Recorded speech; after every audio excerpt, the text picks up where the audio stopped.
Bismillahirrahmanirrahim. Assalamualaikum warahmatullahi wabarakatuh.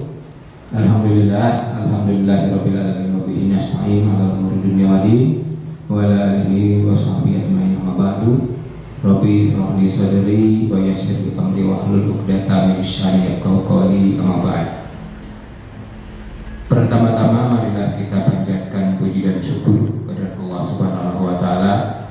Alhamdulillah, pada pagi menjelang siang ini kita masih diberikan berbagai macam nikmat, terutama nikmat sehat walafiat, nikmat panjang umur, sehingga kita semua bisa mengikuti LDKS yang diselenggarakan di SMP Negeri 3 ini. Salawat dan salam tidak lupa kita aturkan kepada junjungan alam Nabi Muhammad SAW, pada para sahabatnya. Mudah-mudahan kita semua pada kesempatan ini juga masih diakui sebagai umatnya di akhir zaman ini.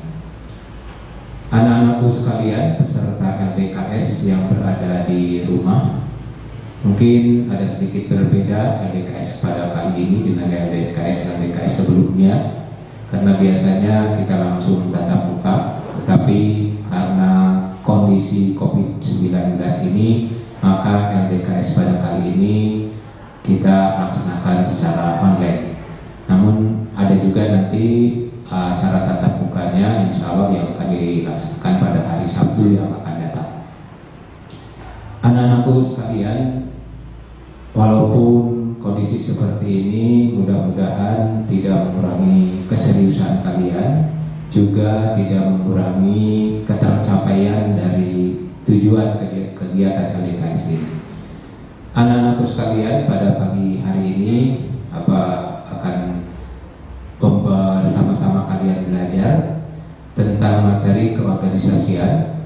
Pada pemaparan kali ini nanti akan sampaikan arti organisasi secara umum, apa saja yang harus ada di organisasi. Kemudian karena kalian itu LDKS dan akan masuk ke organisasi OSIS, jadi mungkin nanti akan Bapak paparkan juga tentang OSIS, dan nanti di akhir kalian akan mendapat tugas mandiri, ya, tugas mandiri yang berkaitan dengan yang akan Bapak paparkan pada kali ini. Baiklah anak-anakku sekalian, berbicara tentang keorganisasian, definisi dari organisasi secara umum sudah banyak dikemukakan oleh orang-orang hebat. Orang hebat yang menyampaikan definisi organisasi. Yang pertama, definisi organisasi yang disampaikan oleh namanya James de Monnet. Organisasi, kata beliau, adalah bentuk setiap perserikatan manusia untuk mencapai tujuan bersama. Jadi organisasi itu kumpulan manusia yang mempunyai tujuan bersama. Itu kata James de Monnet.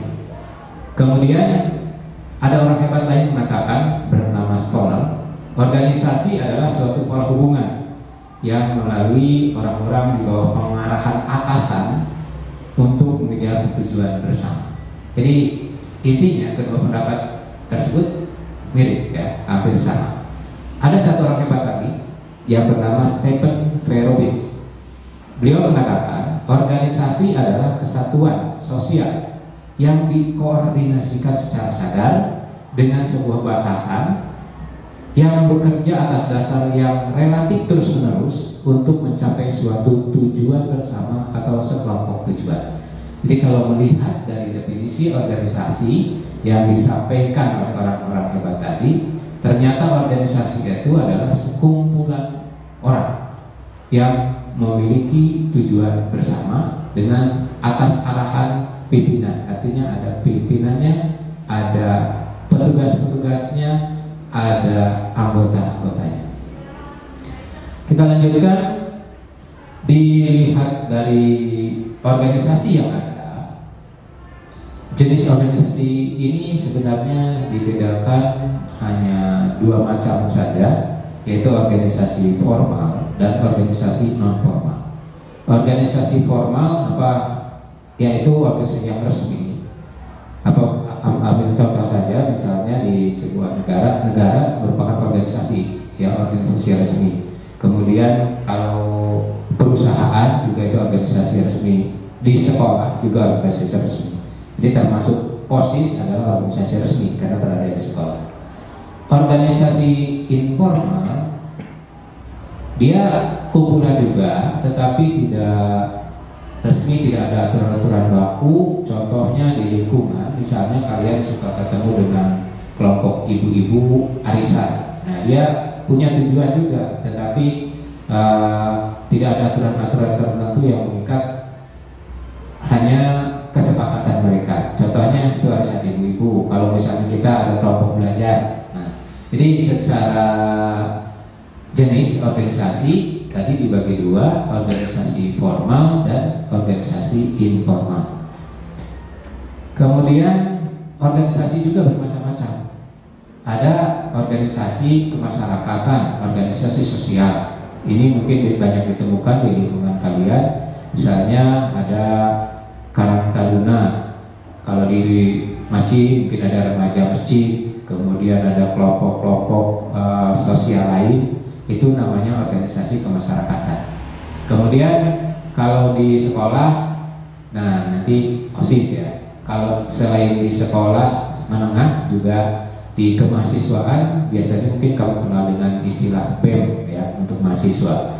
Kemudian di lingkungan negara ada misalnya organisasi-organisasi politik ya, yang selalu ikut terlibat dalam pemilihan umum. Nah itu namanya organisasi-organisasi politik. Kemudian di tingkat kenegaraan, di tingkat dunia itu juga ada organisasi, misalnya organisasi negara-negara Asia Tenggara, ASEAN. Di dunia ada namanya PBB. Nah itu macam-macam organisasi. Kemudian dalam sebuah organisasi yang terdiri dari kumpulan orang-orang itu, apa saja sih yang harus ada? Nah, komponen-komponen organisasi yang harus ada, di antaranya yang pertama tujuan. Jadi sesuai dengan pengertian, sebuah organisasi itu harus punya tujuan. Ya, kalau tidak punya tujuan, kita nggak jelas tuh mau dibawa kemana tuh organisasi. Oleh karena itu, yang pertama organisasi harus punya tujuan. Kemudian harus ada struktur organisasi. Struktur organisasi, nah di sana nanti akan sedikit kita jelaskan berikutnya. Nah, kemudian selain sistem, harus ada sistem, harus ada anggaran dasar, anggaran rumah tangga, peraturan dan sebagainya. Itu yang harus ada dalam sebuah organisasi. Nah, sekarang tadi aku bilang ada struktur. Apa saja sih unsur-unsur apa saja yang harus ada di struktur organisasi? Di antaranya harus ada pimpinan, harus ada pimpinan mungkin nggak bisa bekerja sendiri, harus ada yang membantu pimpinan.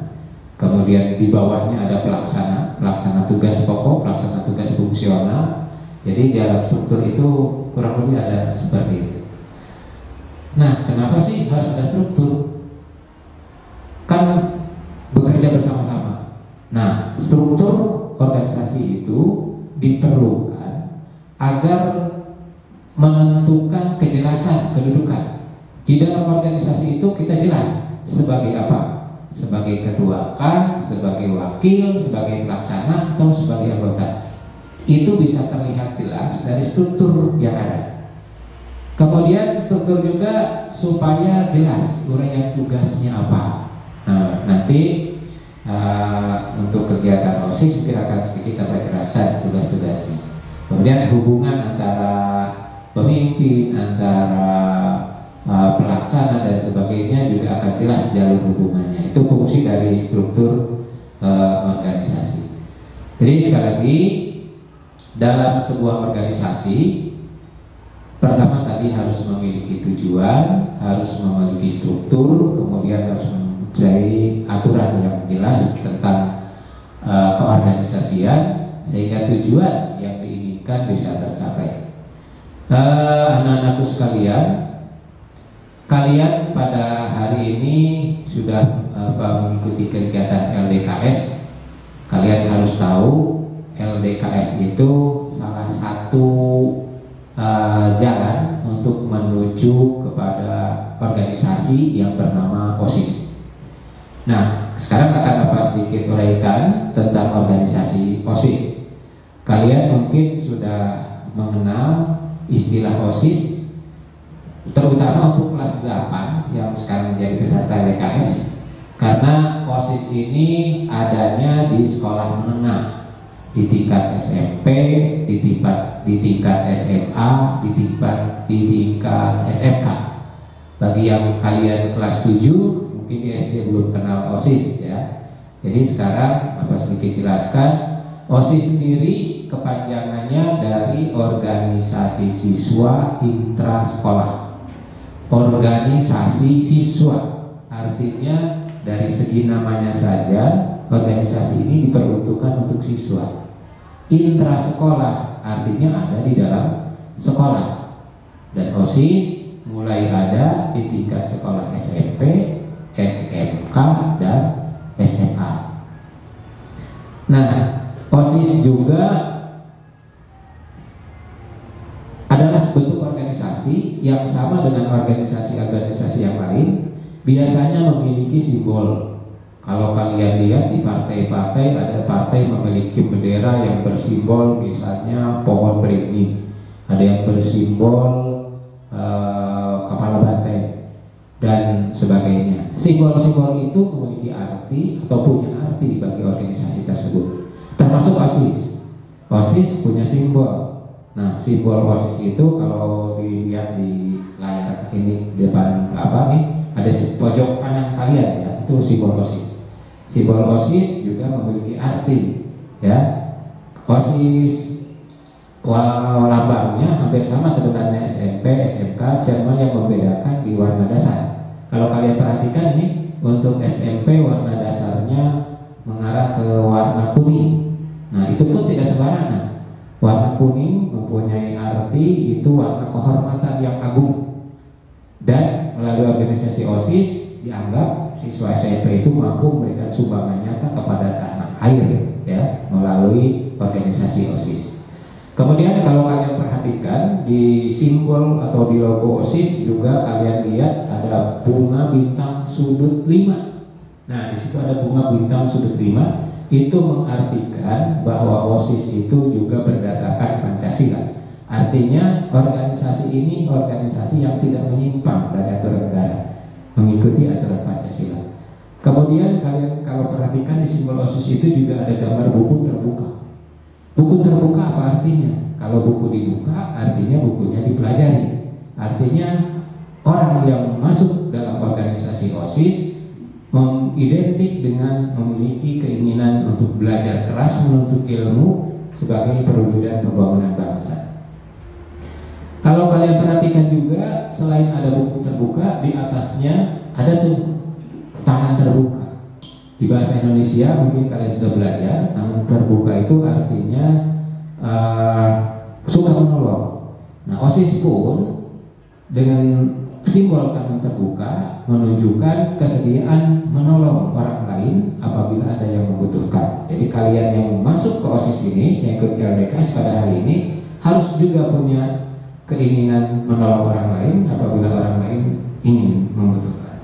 Kemudian kalau kalian lihat lagi di simbol OSIS, di situ ada perahu ya, di tulisan OSIS ada perahu, itu menggambarkan tujuan nasional atau cita-cita menuju masyarakat yang adil dan makmur.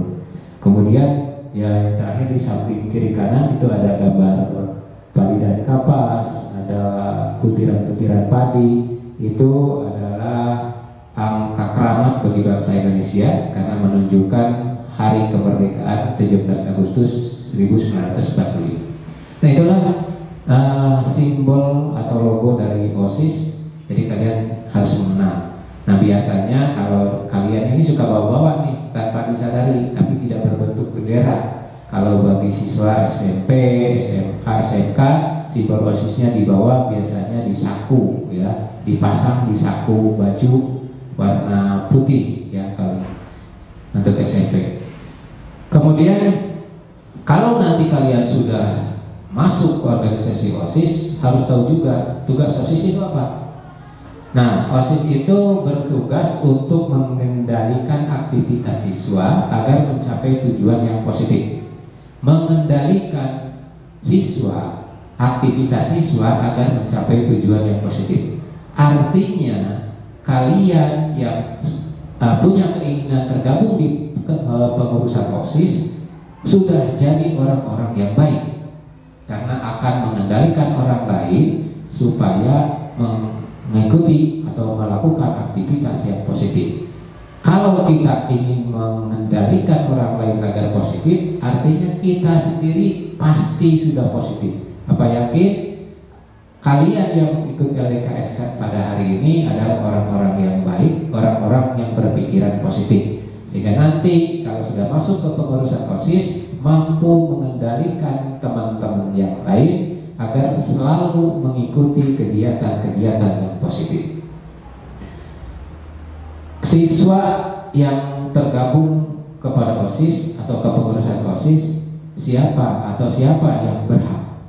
Sebenarnya siapapun siswa yang ada di sekolah SMP Negeri 3 berhak jadi pengurus OSIS.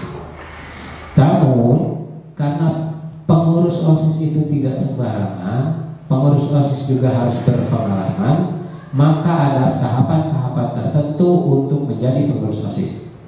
Salah satu di antaranya adalah LDKS pada hari ini. Jadi kalau kalian ingin jadi pengurus, harus ikut LDKS.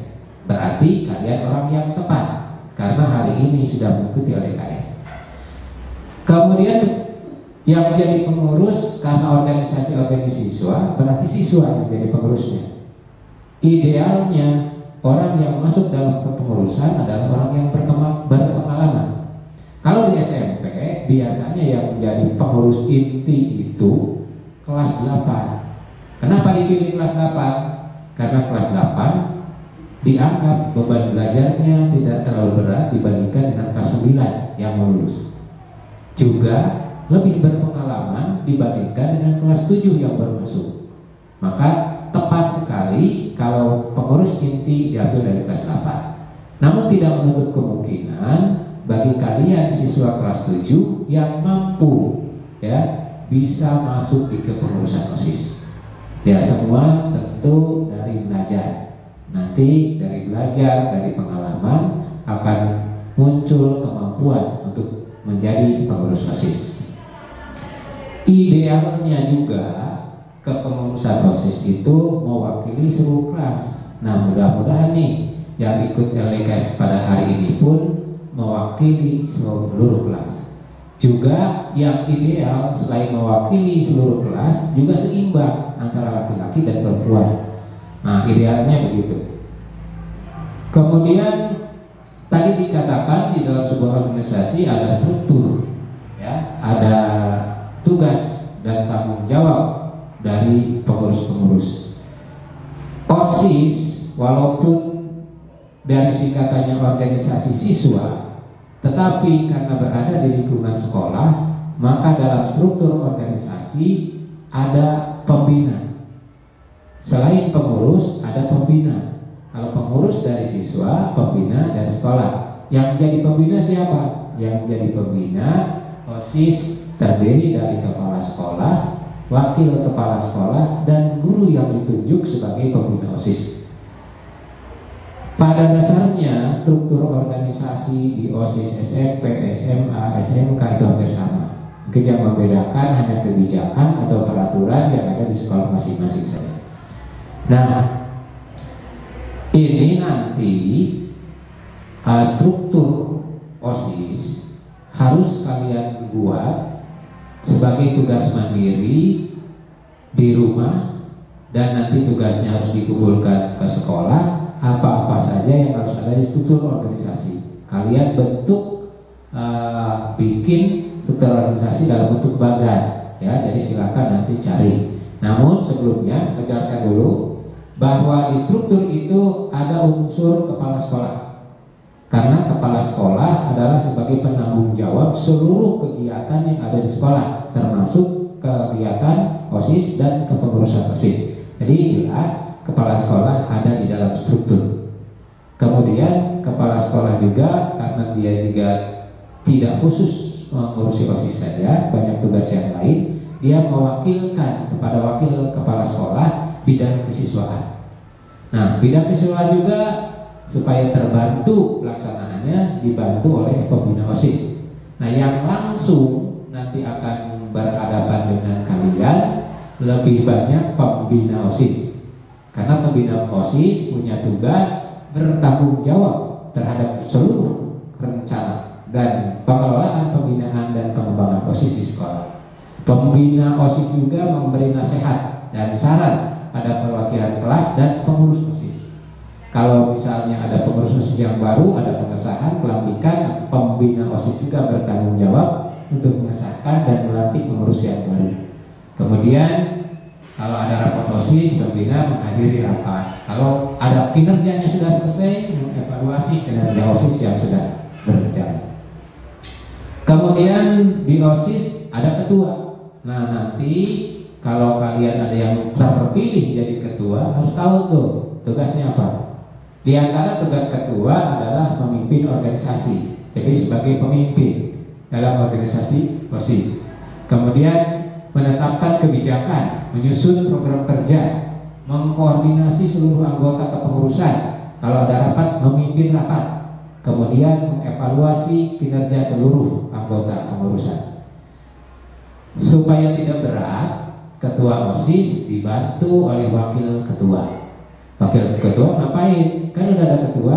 Nah, wakil ketua juga punya tugas, diantaranya harus bekerja sama dengan ketua, ya. Jangan sampai wakil ketua dengan ketua gak kompak, harus bekerja sama. Ikut menetapkan kebijakan, memberi saran dan nasihat kepada ketua. Kalau ketua berhalangan, menggantikan, dan wakil juga bertanggung jawab kepada ketua. Kemudian di struktur organisasi ada sekretaris. Ngapain sih sekretaris? Mungkin kalian sudah kenal lah tugas sekretaris apa. Di antaranya tugas sekretaris itu menyiapkan agenda, menyiapkan evaluasi, kemudian sebagai notulen dalam kegiatan rapat, dan biasanya ada juga bendahara. Kalau dengar bendahara mungkin gambarnya sudah paham ya. Bendahara bertanggung jawab mengetahui pemasukan, pengeluaran uang, kalau ada pemasukan pengeluaran, mengatur inventaris perbendaharaan, kemudian membuat kwitansi dan sebagainya. Nah, di bawah pengurus inti yang lain ada ketua-ketua koordinator seksi atau bidang, ya. Apa tugasnya? Tugas ketua koordinator adalah bertanggung jawab atas seluruh kegiatan yang berkaitan dengan bidang masing-masing. Kemudian melaksanakan kegiatan yang sudah diprogramkan, menetapkan kebijakan pada lingkup seksinya. Program OSIS banyak, tapi diantaranya apa-apakan, misalnya ada bidang keagamaan, bidang sosial, bidang kesenian, bidang lingkungan, bidang olahraga. Itu contoh, salah satu contohnya ya. Bidang keagamaan apa sih tugasnya?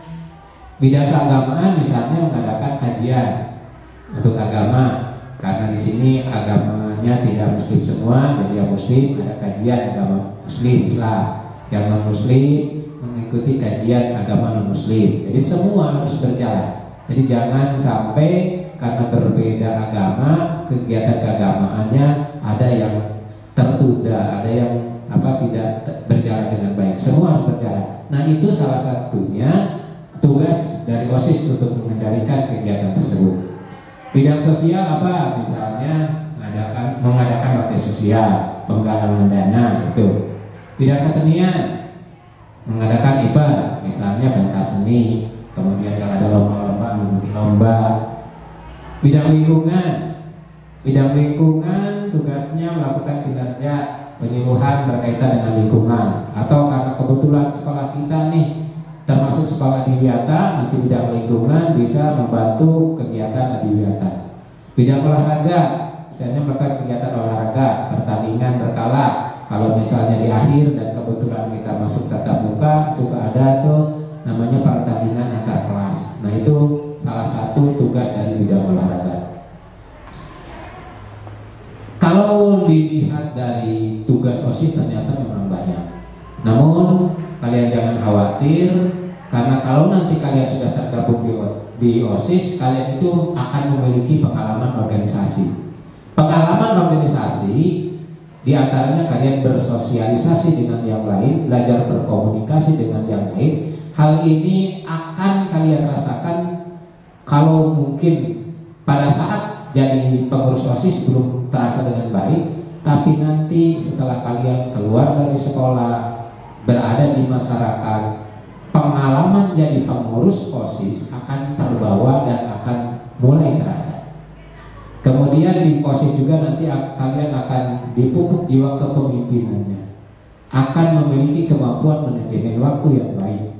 Karena tugas kalian sebagai seorang pelajar juga memiliki tugas lain sebagai pengurus OSIS. Artinya kalian harus bisa membagi waktu, kapan saatnya belajar, kapan saatnya mengerjakan tugas, dan kapan kalian terjun dalam kepengurusan OSIS. Itu barangkali salah satu dampak kalau kalian ikut OSIS. Mungkin yang Bapak sampaikan untuk kesempatan hari ini demikian. Dan sekali lagi ada tugasnya yang tadi Bapak sudah sampaikan di awal. Tugasnya membuat struktur organisasi OSIS. Jadi silakan di rumah buat sebagus mungkin, boleh diketik, boleh ditulis tangan. Yang jelas tugasnya itu harus dikumpulkan. Nanti dikumpulkannya pada saat kalian ada kegiatan di sekolah. Kalau tidak salah akan dilaksanakan pada hari Sabtu. Demikian yang Bapak sampaikan. Ada yang mengatakan tidak semua organisasi melahirkan orang-orang hebat. Tidak semua organisasi melahirkan orang-orang hebat. Tetapi banyak orang-orang hebat sukses terlahir karena mengikuti organisasi. Insya Allah salah satunya kalian. Selamat bergabung di organisasi OSIS untuk menjadi orang-orang hebat di masa yang akan datang. Karena orang-orang hebat yang akan membangun bangsa negara ini adalah kalian semua. Terima kasih. Mohon maaf, mudah-mudahan bermanfaat. Assalamualaikum warahmatullahi wabarakatuh.